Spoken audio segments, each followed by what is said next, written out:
ko naman sa kanya, telling everyone na, siyempre, gusto makita ng tao yung buhay mo. And the movie should That night shaping up to be a good movie, ha? Since ano pala talaga may conflict na si Senator between his oath as a soldier at saka yung reformist na niya, reformist beliefs niya. Family. Oo, family. Pero, Tagal yung kayo nagtatanong ito, refer di kanina kung hindi sexy. sabi ko, love life. Love life. Pasok ba yung love life? Hindi. Sabi ko kanina na overprotected kasi ako sa family ko. Because of that, di ba? Tayo, ang result natin, ay used to comes with the territory. Kaya sabi ko naman, I'm not perfect. Made a lot of transgressions. But I have never assumed any responsibility in my life, personal or otherwise, that I did not back up. So lahat ng anak sa labas, go through.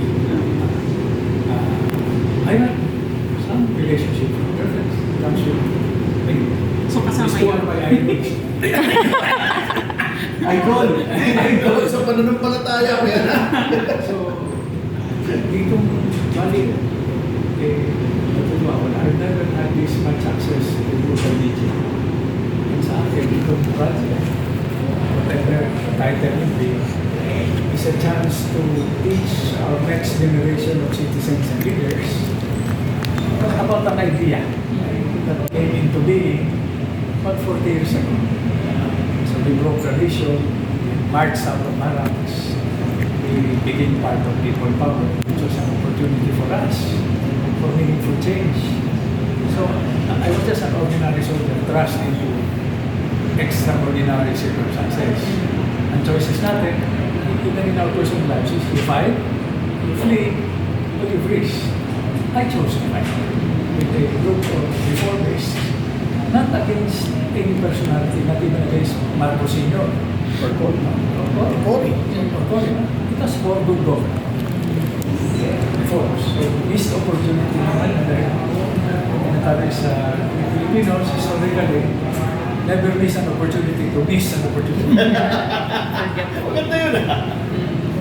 Yung ganda ng movie kasi na to, hindi lang gringo but it's telling of history from Colonel Horasan's perspective. Kasi di ba, Senator Gringo has been always low-key, kahit ngayon ang hirap, sabi niya, pwede ba ako magsalita? Sabi hindi ka pwede magsalita kasi tatanggalin na naman niya yung sarili niya from the scene and talk about the principles and the values, di ba? Sabi ko, we have to break them all because from our experience, yung mga biopics about certain public figures, pinapalabas na superhero sila. Hindi naman.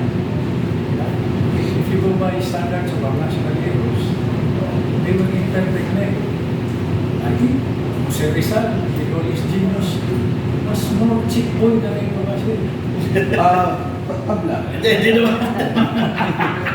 Bonifacio, revolutionary natin, na-maneuver ni Aguinaldo, Vice President, binigyan ng pera para ibili ng armas, ginamit niya sa ibang bagay.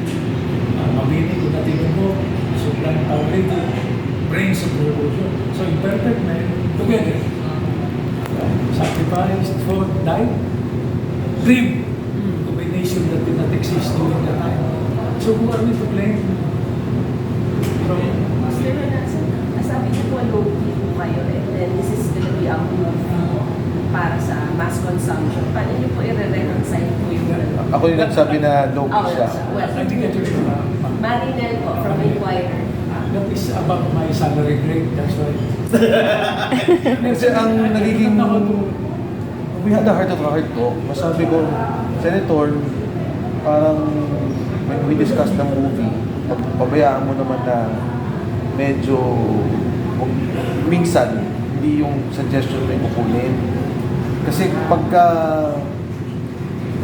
siya yung mag-direct, mag-produce at mag-scriptwriter, baka mag-repro na senaryo yung diba, reforma ng ating bansa.